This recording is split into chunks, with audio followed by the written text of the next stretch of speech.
Welcome back once again to GPAT mentor. और आज की वीडियो में हम बात करने वाले हैं कुछ एमसीक्यूज के बारे में। मैं पहले आपको सिलेबस बता दूं कि आपके आज के वीडियो के एमसीक्यू के सिलेबस क्या क्या है। तो सबसे पहले हमारा जो सिलेबस है वो है इंटेलेक्चुअल प्रॉपर्टी राइट, इसका मतलब आईपीआर। आईपीआर को आगे आप 3 पार्ट्स में डिवाइड कर सकते हैं, ट्रेडमार्क, पेटेंट, डिजाइन। इसके अलावा कॉपीराइट एक्ट भी आता है। तो कॉपीराइट एक्ट अपने लिए इतना इंपॉर्टेंट है नहीं, लेकिन फिर भी थोड़ा बहुत उसके बारे में जान लेंगे। तो इसके बारे में कुछ सवाल होने वाले हैं। फार्मास्यूटिकल एथिक्स लेजिस्लेशन और एमटीपी के बारे में कुछ सवाल होने वाले हैं। एमटीपी का मतलब है medical termination of pregnancy, pharmaceutical ethics and pharmaceutical legislation. अब देखिए, अपन इस वीडियो को 30+30+40 सवाल टोटल मतलब 100 सवाल के अंदर डिवाइड करने वाले हैं। मिनिमम टाइम में आपको मैं ये 100 सवाल कराने वाला हूं। आप इस वीडियो की लेंथ भी देख लीजिए, बहुत ही कम मिलने वाली है आपको। उसी के अंदर अपन इस वीडियो के अंदर 30 सवाल लगाएंगे। 30 सवाल में अपना आईपीआर कवर हो जाएगा और एमटीपी के कुछ सवाल कवर होंगे, फिर एमटीपी के कुछ सवाल और फार्मास्यूटिकल एथिक्स के सवाल। होपफुली अपन यहां तक 30+30 60 क्वेश्चंस के अंदर अपन पूरे के पूरे इस ये जो 4-5 मैंने चीजें यहां लिख रखी हैं, IPR, MTP, ethics and legislation, अपन इन सारे सवालों को रिवाइज कर लेंगे। तो अपन नेक्स्ट वीडियो के अंदर किसी और एक्ट को लेके, होपफुली फार्मेसी एक्ट या फिर ड्रग्स एंड कॉस्मेटिक एक्ट से रिलेटेड अपन नेक्स्ट सवाल कर लेंगे 40 क्वेश्चंस तक। तो चलिए आज के वीडियो के अंदर अपने 30 सवाल अपन शुरू करते हैं। चलिए तो अपन स्टार्ट करते हैं पहले सवाल के साथ। और पहले सवाल का मतलब है, यहाँ पे मैंने जो लिख रखा है, ट्रेडमार्क एक्ट केम इन। तो हमारे पास ऑप्शन आ जाता है 2003, 2001, 2000 एंड 1999। देखिए, ऐसे सवालों में आपको ज्यादा समय नहीं लगना चाहिए, बिल्कुल आपके लर्निंग बेसिस वाले सवाल हैं। यदि ये सवाल आपको आ जाते हैं तो आपको बिल्कुल एकदम सही तरीके से याद होने चाहिए, कोई मिस्टेक नहीं होनी चाहिए इसके अंदर। अब जो ट्रेडमार्क एक्ट है वो हमारा इसमें राइट आंसर बन जाता है 1999। तो ये हमारा राइट आंसर बन जाता है, ट्रेडमार्क एक्ट केम इन 1999। इसके बाद हम देख लेते हैं design act. Next question, design act came in. तो डिजाइन एक्ट केम इन, अपने पास ऑप्शन है 1999, 2000, 2001 और 2003। तो डिजाइन एक्ट पहले भी आ रखा है। यदि मैं आपको बताऊं तो पहले डिजाइन एक्ट 1904 के अंदर भी आ रखा है। उसके बाद उसके अंदर कुछ अमेंडमेंट हुई थी, तो 1930 के अंदर उसमें अमेंडमेंट्स भी हुई थी जो उसके रूल्स आए थे। तो ये ओल्ड डिजाइन एक्ट है। आपको न्यू डिजाइन एक्ट पढ़ना है, तो यदि आंसर आपको लगाना है तो आपका राइट आंसर होगा 2000। ये आपका राइट आंसर बनता है। कोई मिस्टेक नहीं होनी चाहिए ऐसी चीजों में, बहुत सीधी तरीके से बता रहा हूँ। अब देखिए, ट्रेडमार्क एक्ट केम इन। अब यहाँ पर trademark act came into force from, मतलब पास कब हुआ, ये है पास, ये पास होने की डेट है, that the law was passed and it became an act. ये पास होने की डेट है, यहाँ पे फोर्स होने की डेट है, मतलब ऑल ओवर इंडिया में फोर्स कब हुई थी, 2002, 2000, 2003 एंड 2001। तो ये भी हमारे पास एकदम बिल्कुल सीधा सटीक आंसर बनना चाहिए, इसका कोई मिस्टेक नहीं होनी चाहिए। 2003 इज द राइट आंसर, कोई मिस्टेक नहीं हो। तो ये आपके 3 सवाल हो गए। इसके बाद अपन पेटेंट एक्ट पे देख लेते हैं। Patent act came in. तो पेटेंट एक्ट यहाँ पे भी वही पूछा जा रहा है, व्हेन वाज इट पास्ड। तो patent act was passed in 2000, 1970, 1975, 1999। देखिए, आपको कुछ चीजों में दिक्कत हो सकती है, जैसे इसे याद करते रहने में। Trademark act came in 1999, design act came in 2000, trademark act came into force from 2003 and patent act came in 1970। Hopefully अभी तक आप आराम से आंसर्स को लगा पा रहे होंगे, कोई मिस्टेक नहीं होनी चाहिए, बिल्कुल एकदम सीधे सीधे आंसर्स हैं इसके। डेट बेस्ड है। MTP, medical termination of pregnancy act came in. यहाँ पे भी आपसे पास होने वाला पूछा है, when was it passed, pass होने की डेट पूछी है। यहाँ पे भी पास होने की डेट पूछी थी। तो एमटीपी एक्ट 1860, 1975, 1971, 1981। देखिए, इसमें कुछ चीजों मैं आपको बताता हूँ। 1860 जो है, इसके अंदर फर्स्ट प्रोविजन आया था। इसे अपन क्या कह सकते हैं कि इसके अंदर अपना फर्स्ट प्रोविजन आया था मेडिकल टर्मिनेशन ऑफ प्रेगनेंसी का। उसके बाद अपने पास 3 ऑप्शन और बच जाते हैं। देखिए, इसे आंसर नहीं लगाइएगा 1860 को। 1860 में फर्स्ट प्रोविजन आया था, ना कि एक पूरा एक्ट आया था। तो जो हमारा एक्ट है वो 1971 में आया था। ये हमारा राइट आंसर बन जाता है। उसके बाद पेटेंट एक्ट से दोबारा एक सवाल, the patent act came into force from. यहाँ पे फिर वही चीज जो पूछी जा रही है, जो मैंने अभी ट्रेडमार्क एक्ट में पूछी थी थर्ड क्वेश्चन में, that came into force from. तो patent act came into force from. अब यहाँ पे देखिए, आपके पास ऑप्शन आ जाता है 1971, 1975, 1972, 1970। ये भी आपके नोट्स के अंदर होनी चाहिए, ये सब डेट्स जो भी मैं यहाँ बता रहा हूँ। और होपफुली आपको पता है इसका राइट आंसर 1972 है। चलिए, तो इस तरीके से हमने 6 सवाल देख लिए हैं। इसके बाद दोबारा आगे सवाल देखते हैं अप टू 12। तो हमारे कुछ नेक्स्ट सवाल जो कि पेटेंट एक्ट से रिलेटेड होने वाले हैं, मतलब इन सब चीजों को, टॉपिकों को यदि इसके अंदर आपसे सवाल नहीं लगते हैं तो इसका मतलब आपका पेटेंट एक्ट वाला जो हिस्सा है वो थोड़ा खराब है, या फिर थोड़ा बहुत रिवाइज करने की जरूरत है वहां।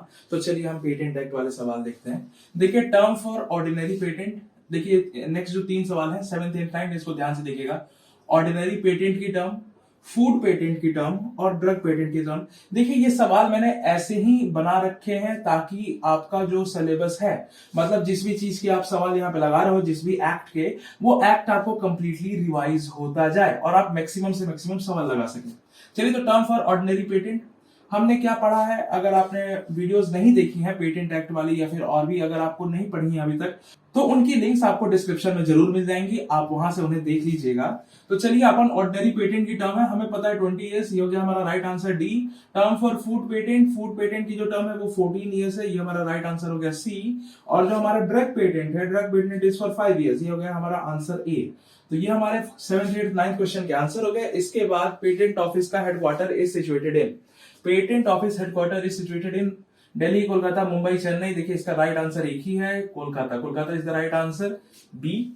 Patent cooperative treaty was signed in, अब देखिए पेटेंट कोऑपरेटिव ट्रीटी जो है इंडिया ने साइन की थी और भी बाकी देश थे, उन्होंने भी साथ मिलकर इस ट्रीटी को साइन किया था। तो थोड़ा सा ट्रिकी मैंने बना रखा है इस सवाल को। देखिए 1970, आपको यहाँ पे 4 सन की जगह पे 2 ही सन दे रखे हैं मैंने। सन का मतलब यहाँ पे ईयर से है, 1970 और 1971। यदि आप ऐसे क्वेश्चनों में एलिमिनेशन की तरह खेलते हैं, यदि आपको ये पता है कि 1970 में हुआ या 1971 में हुआ, देखिए 1970 में हुआ था, तो आपके लिए ये जो दोनों ऑप्शंस हैं ये दोनों गलत हो जाते हैं। अब आपके पास 19 जुलाई या 19 जून, अब बस यही दिक्कत होती है। यदि देखिए ऐसे सवाल में यदि आपसे सवाल नहीं लग रहे हैं तो इसमें बेफालतू का तुक्का बिल्कुल भी ना लगाइए, -1 मार्किंग लग जानी है आपकी। तो तुक्का वगैरह नहीं लगाना है, यदि आपको एक्यूरेट पता है तो लगा लीजिए। अभी आप इस सवाल को लगा रहे हैं तो होपफुली ये सवाल यदि पेपर के अंदर आए तो आप सही लगाएंगे, because right answer is a, 19 जून 1970। देखिए बुडापेस्ट ट्रीटी है, ये भी इंडिया ने साइन किया था, इसके साथ बाकी देशों ने और भी साइन किए थे बुडापेस्ट ट्रीटी में, बुडापेस्ट कन्वेंशन भी इसे कहते हैं। तो बुडापेस्ट कन्वेंशन या Budapest treaty was signed in option ए 1977, 1971, 1975, 1987। तो इसमें भी एक ही सिंगल राइट आंसर होना है। देखिए मल्टीपल चॉइस क्वेश्चन है, हालांकि सही बात है, एक ही राइट आंसर होना है, that is a, 1977 is the right answer. चलिए इसके बाद भी अभी पेटेंट एक्ट से रिलेटेड कुछ सवाल होने वाले हैं, 18 तक हम देखेंगे नेक्स्ट टाइम। तो ये भी सवाल पेटेंट एक्ट से होने वाले हैं। तो चलिए हम लोग क्वेश्चन नंबर 13 को देखते हैं। तो इसमें क्वेश्चन नंबर 13 में पूछा है, इंडिया साइन ट्रिप्स इन, ट्रिप्स का मतलब यह है trade related aspects in intellectual property rights, trade related aspects in intellectual property rights. यहाँ पे राइट्स का आर नहीं एस यूज हुआ है, ट्रिप्स, इसी वजह से ट्रिप्स। तो अपने पास ऑप्शन बनता है ए बी सी डी, 1997, 1995, 1999 और 2000। तो इसके अंदर जो हमारा राइट आंसर बनने वाला है, होपफुली अभी तक आपके दिमाग में आ गया होगा, 1999 के अंदर इंडिया ने ट्रिप्स को साइन किया था। उसके बाद अपन देखते हैं नेक्स्ट सवाल को। तो intellectual property appellate board was established in, देखिए जो इंटेलेक्चुअल प्रॉपर्टी एपेलेट बोर्ड है वो इंटेलेक्चुअल प्रॉपर्टी राइट्स के सारे ही जो एक्ट हैं, जो हमारा कॉपीराइट एक्ट है, ट्रेडमार्क एक्ट है, डिजाइन एक्ट है, पेटेंट एक्ट है, सारों को ही देखती है।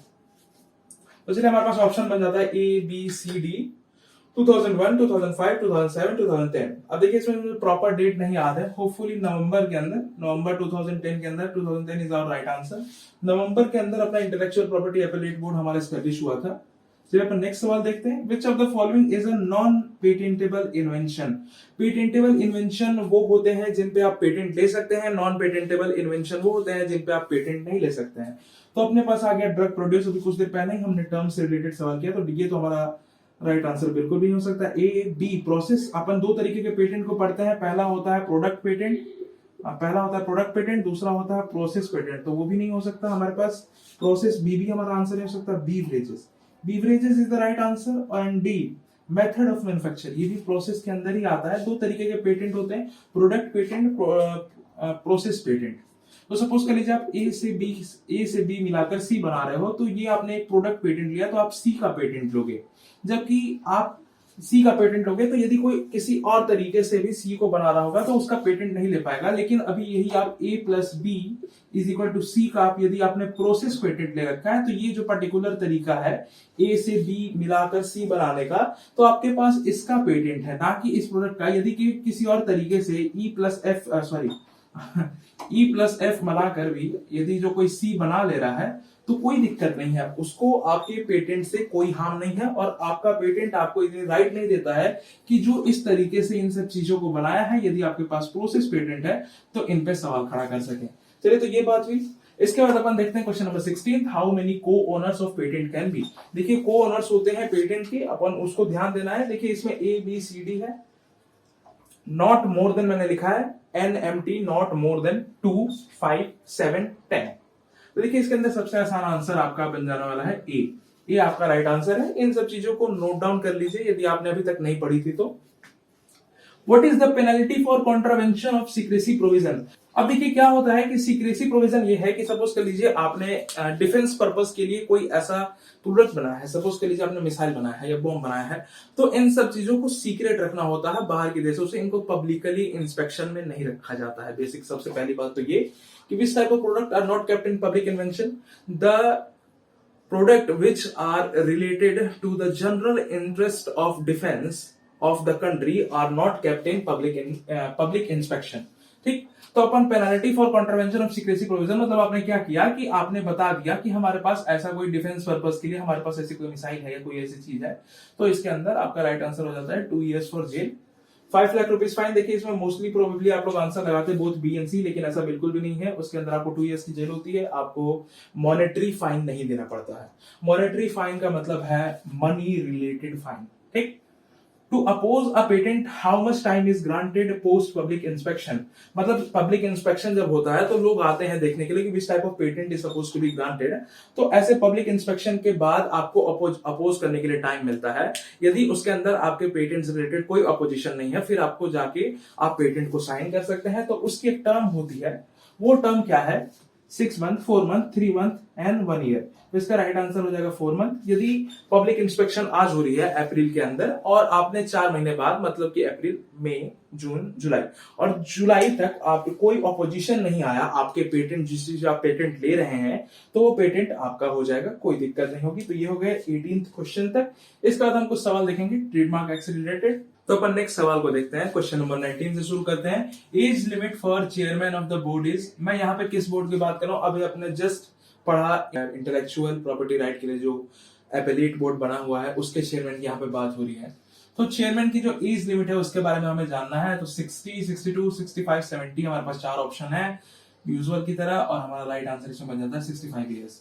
सपोज कर लीजिए कोई ऐसे चेयरमैन है, वो चेयरमैन 62 ईयर्स की एज पे बनते हैं, तो वो क्या करेंगे 3 years अप टू 65 years, मतलब यदि वो 62 की एज में बनता है तो वो 3 या 65 years तक अपना जो कार्यकाल है उसको करेंगे, मतलब उसमें बोर्ड के चेयरमैन रहेंगे। उसके बाद उन्हें सेल्फ रेजिग्नेशन देना पड़ेगा क्योंकि उनकी एज लिमिट खत्म हो गई है। ओके, अपन नेक्स्ट सवाल पे आते हैं। नेक्स्ट सवाल हमारा question number 20, the term for reconstitution of board is, reconstitution for board is option A 3 years, option B 5 years, option C 6 years, option D 10 years।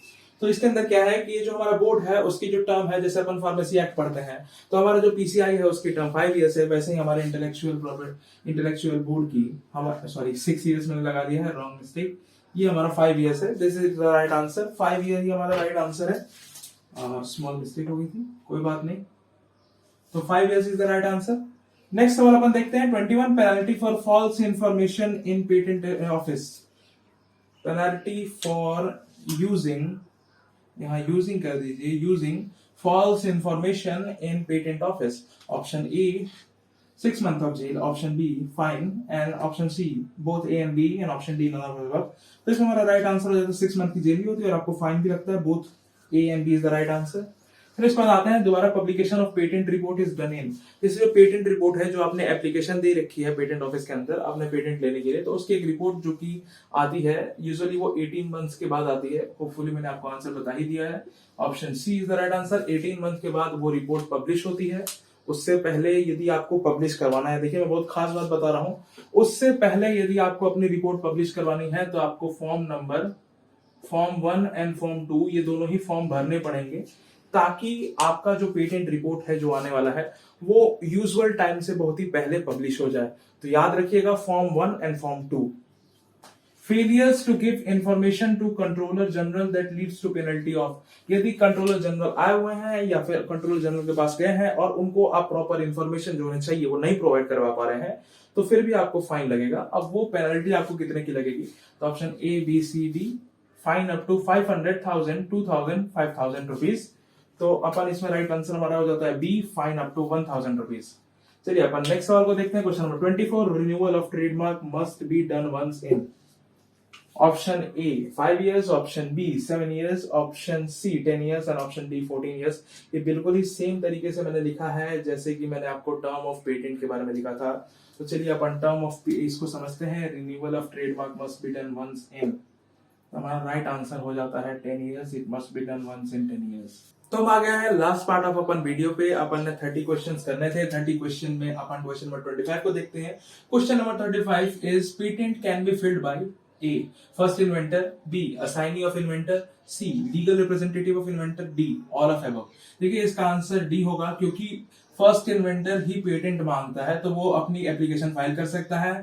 वो एक असाइनी को अपना एप्लीकेशन देता है ताकि वो कोर्ट की प्रोसीडिंग्स को देख सके। तो असाइनी कौन होता है? He is the legal representative of inventor in the court proceedings. तो इस तरीके से अपन ये तीनों ही एक ही चीज है। तो ऑप्शन नंबर डी अपना राइट आंसर हो जाएगा। Which of the following protect your intellectual rights? Intellectual rights, तो ये कौन कौन से एक्ट हैं जो कि आपके इंटेलेक्चुअल राइट को प्रोटेक्ट करते हैं? कॉपीराइट, पेटेंट, ट्रेड, डिजाइन भी करता है। डिजाइन ऑप्शन में नहीं है। Option number D all of the above.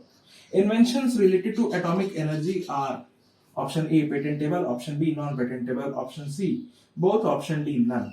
तो इसके अंदर बेसिकली क्या होता है, यदि आप किताब को पढ़ते हैं, देखिए यदि आप किताब को पढ़ते हैं तो उनके अंदर नॉन पेटेंटेबल पेटेंटेबल आइटम्स बता रखे हैं। तो उसके अंदर क्या होता है कि अपना एटॉमिक एनर्जी है वो नॉन पेटेंटेबल आइटम्स के अंदर आता है, वो पेटेंटेबल नहीं होता है। चलिए ये कुछ 3 सवाल है एमटीपी एक्ट के। इसके बाद जो नेक्स्ट कुछ सवाल आने वाले हैं एमटीपी एक्ट से रिलेटेड वो अपन नेक्स्ट वीडियो में देखेंगे। वीडियो का जो लिंक है वो आपको वीडियो खत्म होते ही आपको मिल जाएगा, तब आप या फिर टैब लिंक से या फिर आप डिस्क्रिप्शन में जरूर इसको देख पाएंगे। How many RMP are required to terminate 12 weeks of pregnancy? यदि 12 वीक्स ऑफ प्रेगनेंसी है तो कितने आरएमपी चाहिए होते हैं? 12 वीक्स ऑफ प्रेगनेंसी मतलब हम यहाँ पे फर्स्ट ट्राइमेस्टर की बात कर रहे हैं। फर्स्ट ट्राइमेस्टर, तो फर्स्ट ट्राइमेस्टर का मतलब ये है अपन को सिर्फ एक चाहिए। Option number A is the right answer. फिर आते हैं अमेंडमेंट्स पे। Amendments in MTP act happened in, देखिए 2 टाइम अमेंडमेंट्स हुए थे 1975 2002। मैं यहाँ पे एक कोई आपको पर्टिकुलर नहीं बता के मैं आपको दोनों ही अमेंडमेंट याद दिला रहा हूँ कि इसका आंसर बोथ होगा। 1975 2002 दोनों के अंदर ही एमटीपी एक्ट के अमेंडमेंट्स आए थे। Which form is called as consent form? हमने कंसेंट फॉर्म को याद किया था सी से, तो अपना आंसर हो जाता है फॉर्म सी। कंसेंट फॉर्म भरता है। कंसेंट फॉर्म कौन भरते हैं? तो कंसेंट फॉर्म भरते हैं गार्डियन हमारा कंसेंट फॉर्म भरता है। और यदि आप 18 ईयर से अबव की एज में है तो आप स्वयं अपना कंसेंट फॉर्म भर के दे सकते हैं। हालांकि एक गार्जियन का होना जरूरी होता है, लेकिन आप एक कंप्लीट एडल्ट हैं तो आप भी इस फॉर्म को भर सकते हैं। तो आज के वीडियो में बस इतना ही। जीपेट मेंटोर के साथ बने रहने के लिए बहुत बहुत धन्यवाद। और बहुत ही जल्द अपनी नेक्स्ट वीडियो आने वाली है सेम के ऊपर। अपन ने 30 क्वेश्चंस लगाए हैं। होपफुली अपन उस वीडियो के अंदर 50 क्वेश्चंस लगाएंगे। बहुत ही जल्दी हमने कंप्लीट किया इन सारे 30 क्वेश्चंस को। तो फिर मिलते हैं आपको एक नई वीडियो के साथ। तब तक के लिए इस वीडियो को शेयर, लाइक और चैनल को सब्सक्राइब करना बिल्कुल भी ना भूलें। तब तक के लिए अलविदा।